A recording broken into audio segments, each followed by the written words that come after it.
First of all, thanks for your invitation. Especially thanks for Amanto. Thanks for Zhi Liu. Especially he tells me the weather is cold. Okay. Because Beijing is warm now. Okay. Today I want to show you something about Chinese Megaregions. 3 parts. First of all, I think we understand the Megaregion. We should know the urbanization process in the past 40 years. The second is Megaregions. The third one is any comments. Okay, the first part. You know, in the past 40 years, the urbanization is a very big process in China. According to some data, you can say increased from the 18% to nearly 60%. So the urban population is increased from the 173 million to the 830 million. So maybe 6 times. So it's distribution of the population currently. This line is very famous in China. Heihe and Tengchong line. Its area accounts for 43% of the national territory area, and more than 90% of the population, and more than 90% of the GDP in 2017. And I want to say Megaregion has become the most important area of population in China. You mentioned, very some important is Beijing, Shanghai, and Pearl River Delta. They have gathered 30% of the population and 44% of the economic output. Okay. Its current situation of population mobility in China. From the 2010 to 2015, the population growth of the 5 major megaregions. You can say it's a map. It's 5 megaregions: Beijing, Shanghai, and Pearl River Delta. There is in the middle of China. It's Chengdu and Chongqing. Here is how to say Zhengzhou area. Over the past 40 years, I think the most important thing is urban sprawl. Okay. Expansion, especially in the space level, urban space level, is very important process. With economic growth, I think it's a basic reason. Urban construction, land increased from less than 7,000 square kilometer to 55,000 square kilometer, 8 times. Okay, it's a big change. It's a typical city in China from the 1986 to 2004. Suzhou near Shanghai. Okay. It's 1986. I graduated university in that time. It's 1991, 1996, 1998, 2002. Boom. Okay, it's typical in China. You can get a lot of maps in different cities. Okay, space growth has been taken place in all kinds of economic, technological zones or different level, from national to national, provincial to county. Okay, it's it's two maps show you in China a lot of construction. Okay, a lot of construction. Okay, that's the first part. I think we want to understand the Megaregion. We should know the process of the urbanization in the past 40 years. The second part I want to show you, we call the spatial career of urbanization in China. Okay, especially the Megacity regions. Okay, first of all, I want to say policy change, big change in the past 40 years. You say in the 1980s, the policy of national level we always state was to control the scale of large cities, develop medium-sized cities, and actively develop small cities.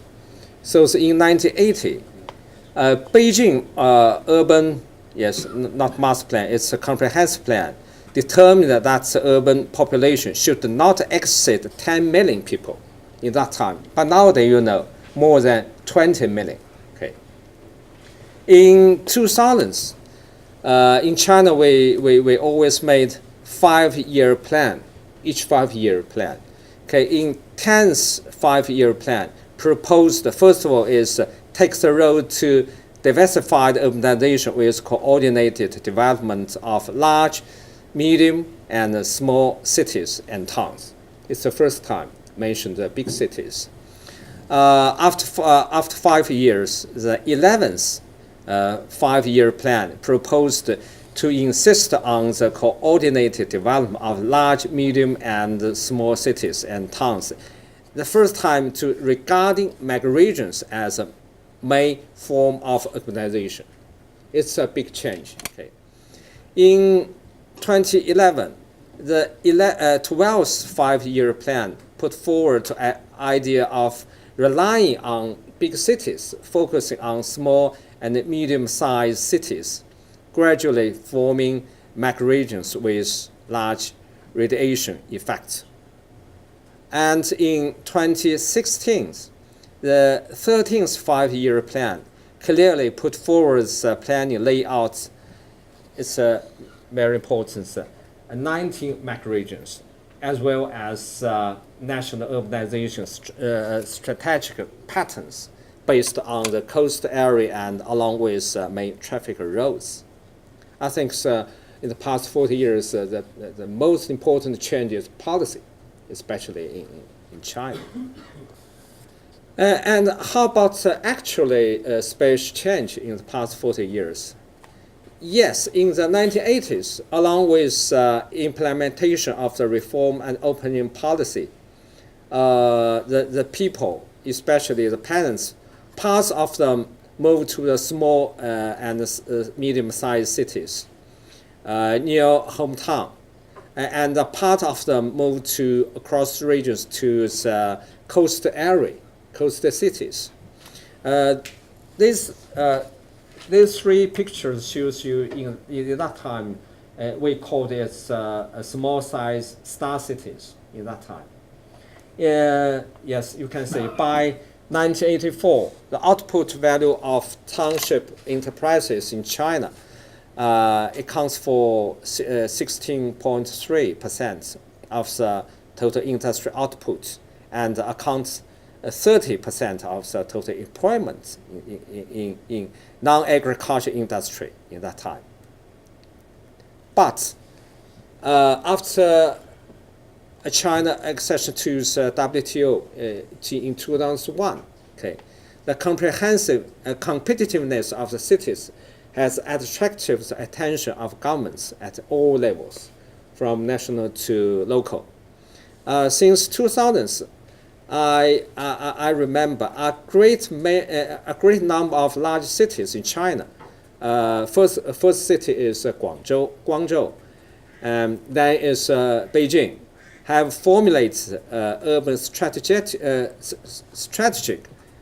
planning to encourage urban planning become big cities in that time.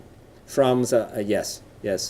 After that time, typical saying was urban area with central cities, with big cities as a core of the focus of national competition in the globalization. In that time, it's very popular.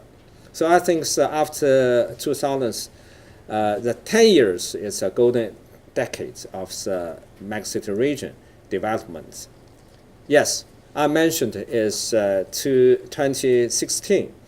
It's 13th 5 years plan. The plan was proved. It's 19 megaregions. It's yes, have gathered about 81% of the permanent population in the whole country, and creative 97 of GDP. It's a plan. Last one, I want some comments and of the past 40 years. First of all, how about the definition of megaregion in China? Okay, I mentioned the 13th 5 years plan. It plans defined the 19 megaregions, which are basically bounded by the administrative area where the city located. And Robert mentioned the Jingjingji, especially the Jingjingji. It's in China we call it Beijing, Tianjin, and Hebei. It's Jingjingji, covering the whole area of Beijing, Tianjin, and Hebei provinces. Okay, and I want to say the definition of the megaregion has always been an academic issue of general concern in China's geographic and urban planning circles. In the major science and technology projects, it's a team. I'm team leader.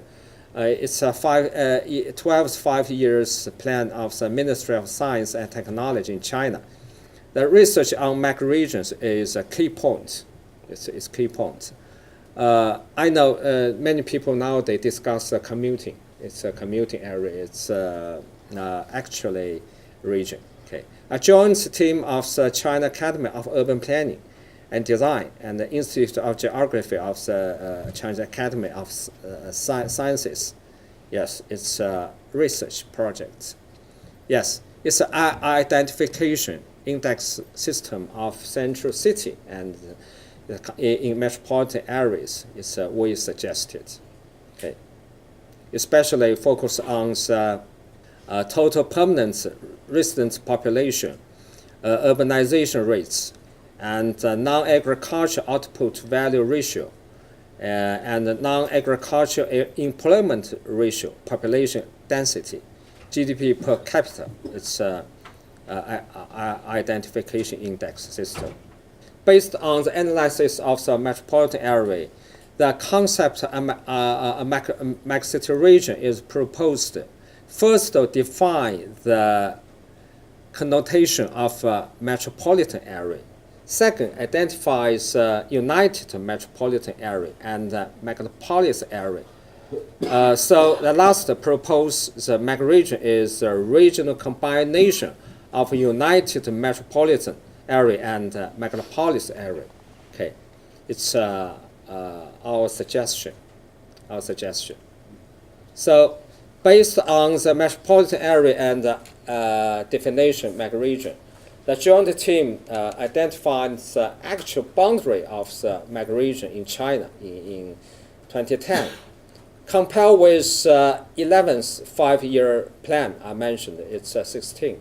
Despite slightly increase in the number, but the actual geographic scope has been gradually reduced because according to the national plan, it's at the administrative area. Okay.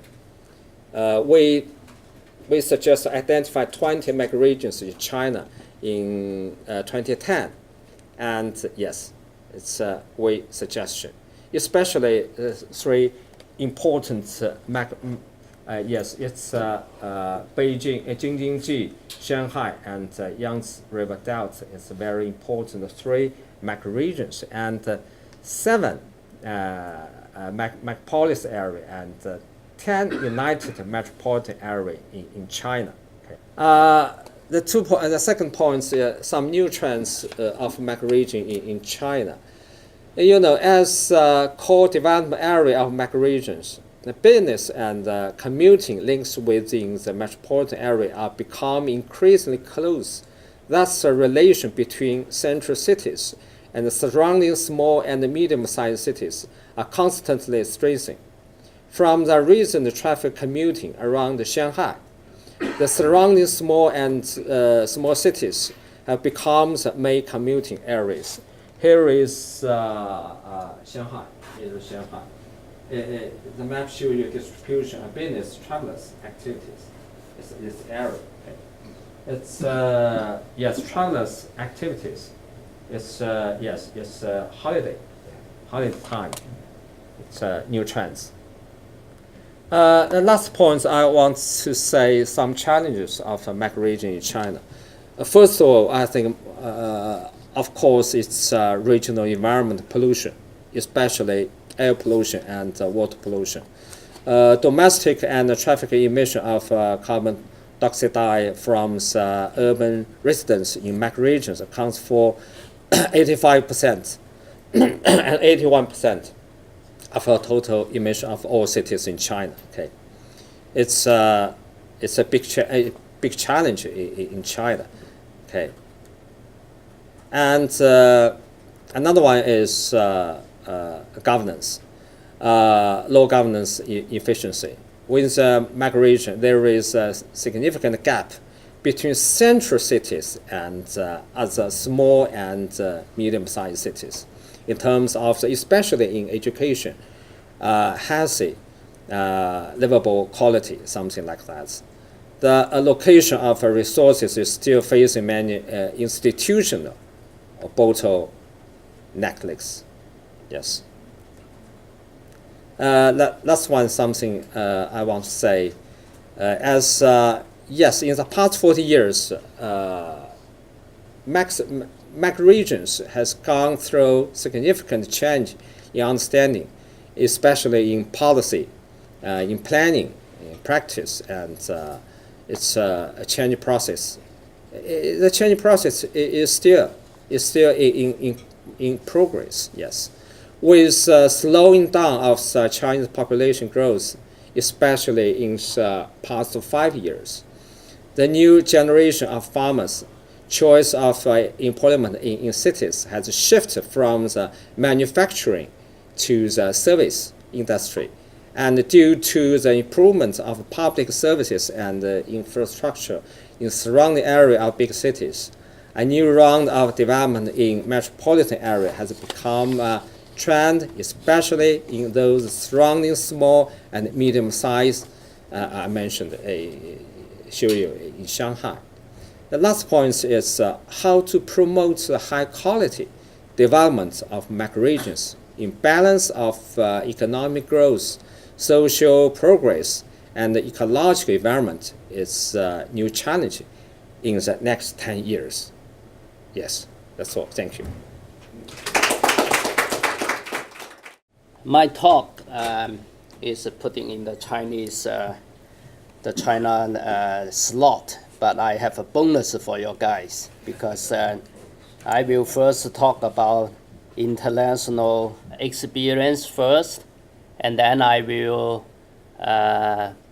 talk a bit about China. 20 minutes of my time, and I will split it into two very briefly. And all around the world, I mean, the Megaregion, Megacity is as a topic. We read a lot of literatures about it. But in terms of international conference, perhaps one of the latest international conference about megacities, megaregions, was the one that's held in Peking University 2 years ago. Bob Yarrow was one of the keynote speaker for that conference. And here I will give you a highlight, I mean, what we discussed in this conference.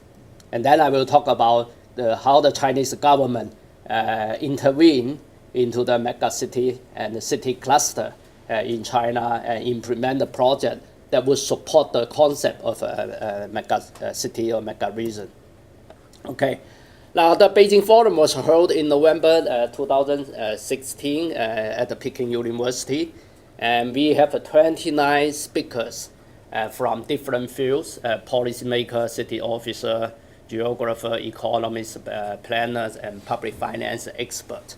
And we have 4 keynote speeches by Professor Anthony Ye from Hong Kong, and the former Vice Minister for Housing and Urban and Rural Development of China, Dr. Bao Xingqiu, and Bob Yarrow talked about the U.S. experience, and we have a Chinese academician talk about the environmental impact of urbanization. And then and we have the panel discussion, and we were fortunate to get the mayor of Toronto and also the president of the University of Toronto to join the discussion and about the practical issues in the managing megacity development. Then we have 5 main sections to discuss a different topic of the megacity and megaregion.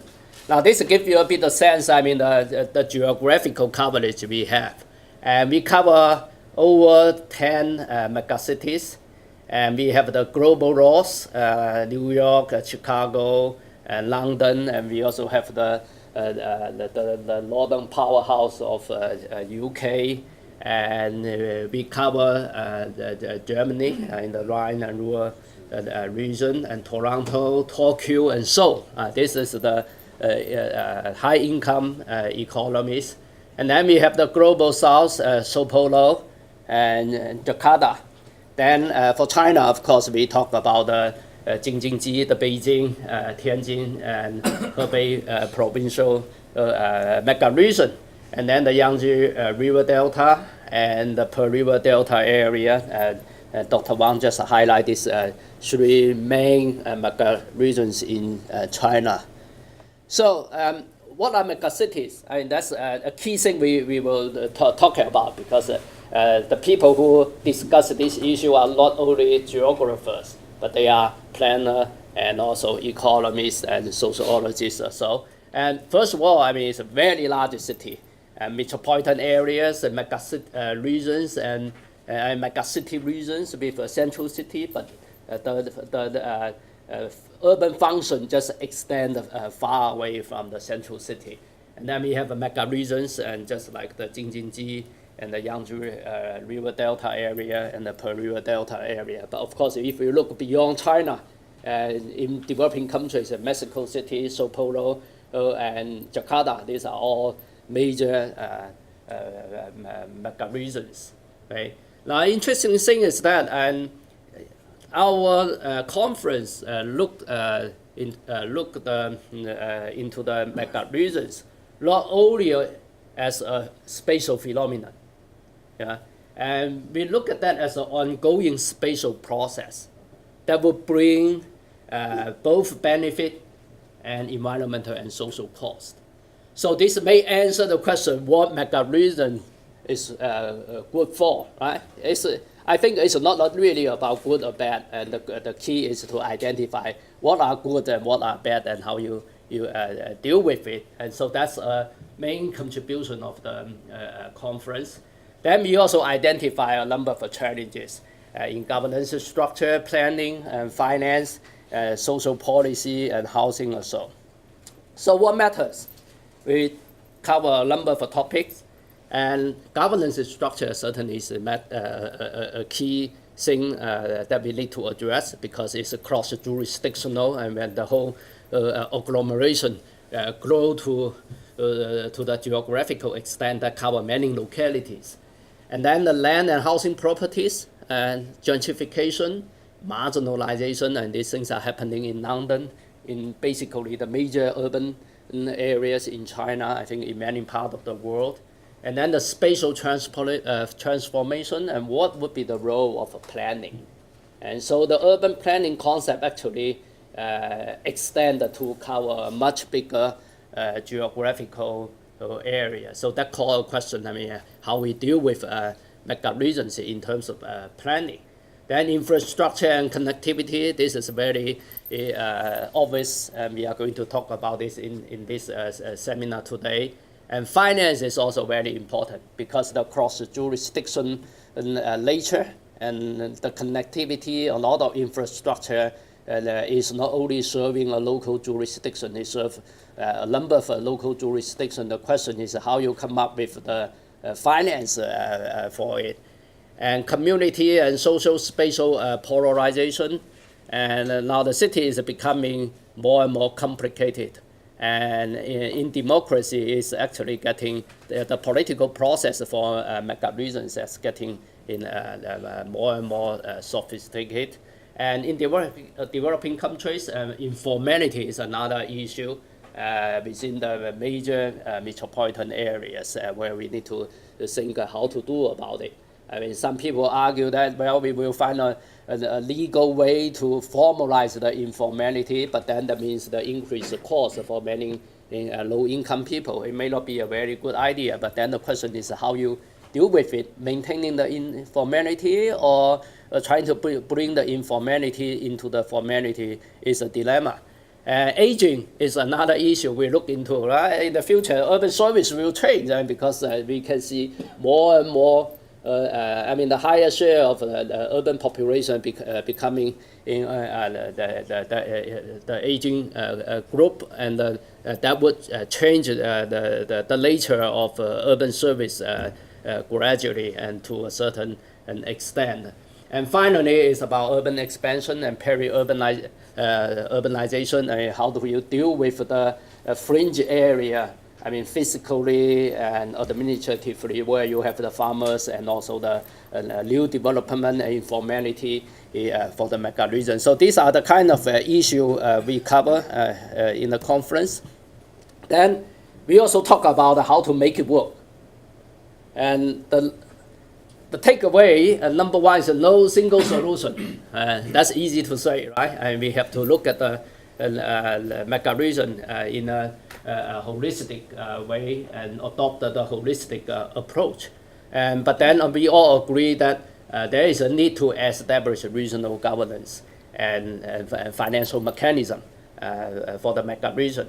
And then regional planning will be more and more important. And I think regional planning has been something in China in a number of countries, but not in all countries. But I mean, when you face the phenomena of a mega region, regional planning is, as a profession, is going to be more and more important. So we have the discussion on the polycentric land use and joint-up planning and landscape approach, and these are the new stuff that target to the spatial phenomena of a mega region. And then improve the connectivity, transport infrastructure, and that's mainly the kind of thing the Chinese government is trying to do. And then financial instrument, land value capture, and this is an instrument that may be particularly useful for a mega region. And then we have a housing policy, and the housing market in the mega region is different from a housing market in the smaller cities, and the question is how we deal with it. And here we have one phrase, it says housing policy for occupancy, not appreciation. The Chinese presidency says similar things, but this word come from UK. So basically, look at UK and China, we actually share the same issues in housing. And at the policy level, and we also have the similar policy direction. And finally, smart city, big data, and digital infrastructure, and then these are the new things that we need to incorporate in mega region development. And then we also look at China. I mean, is China very unique? And we cover a few topics, and now this is about China. And the Chinese government is very strong in guiding urban development, and so it's not surprising to see the government intervention. And the intervention come with very different, many forms. So the mega events like Olympic, Asian Games or so, and all become a major catalyst for development. But we also learn. I mean, you can have come up with a very grand vision for mega region, but the question is that when you do the planning, how much realism you have. In China, we have localities that may have done excessively more than the reality, and so we need to think about the opportunity cost. And then for Chinese, the Chinese planners, we also think about what we can learn from the international experience. And finally, we also feel there are some issues that we need to cover, which we did not really cover much in the conference. It's inequality, informality, social justice, and spatial justice, and this is an issue. And then what are the appropriate role of government, business, and community? Because this is really an overlapping area. And then who pay for infrastructure and social program, and the financing issue will remain for a long time. And aging, shrinking megacities, and these are all the new phenomena that we need to look into in the future. So these are the key messages we have for the conference in Beijing in year 2016. Now I move to a bit of a story about China, and that has a bit of a personal experience. And I used to work for the World Bank, and I manage a project that support the city cluster development.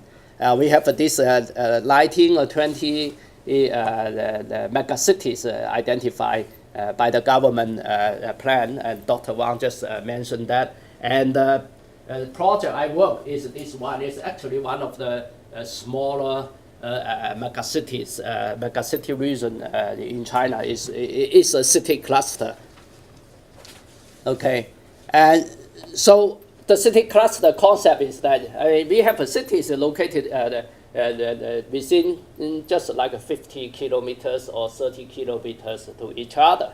So when the city expands rapidly, very soon the three cities will become just one big city, even though jurisdictionally they are still three cities.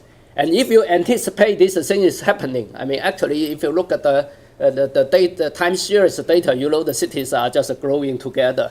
And then the question is how you come up with the public policy and intervention to make that thing happen more efficiently. Okay, so that's the kind of issue we do. Now, in the case I work is the city cluster in southern China is Changsha, Zhuzhou, and Xiangtan. The three cities are growing more and more together. So we were thinking about, okay, what can you do in transportation? So the provincial government of Hunan, and because the three cities are all in the same province, so we have a convenience that the provincial government is in charge of this development. So one thing the government thinks is let's develop the multi-modal passenger terminals. And Jim is sitting here, he's an expert for that, but we try to do the thing in China. So we get the global environmental facility money to hire international consultant and to help us to design the multimodal passenger terminals. And so that's a part of the project. This is the city cluster. This is the city of Changsha, city of Xiangtan, city of Zhuzhou. And in between, there are not much geographical space that belong to the rural area.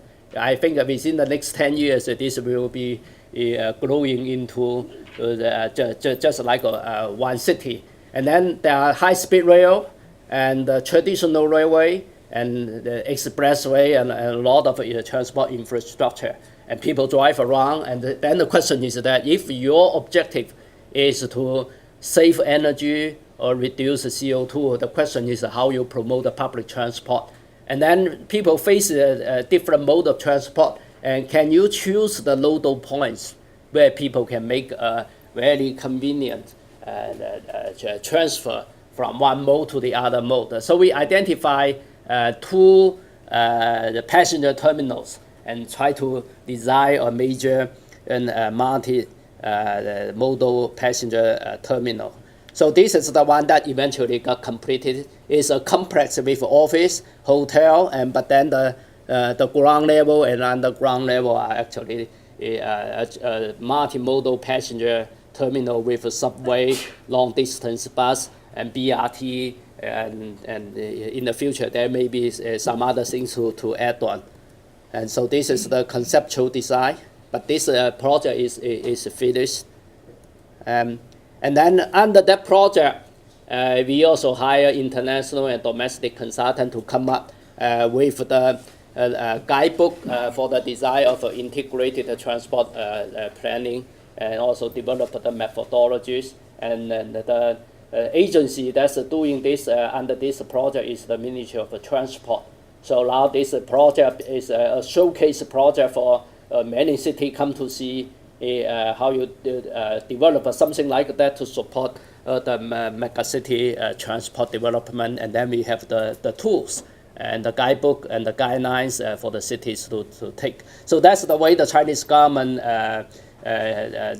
intervene for the development of a city cluster or mega regions. And so that's what I have today. Thank you for your attention.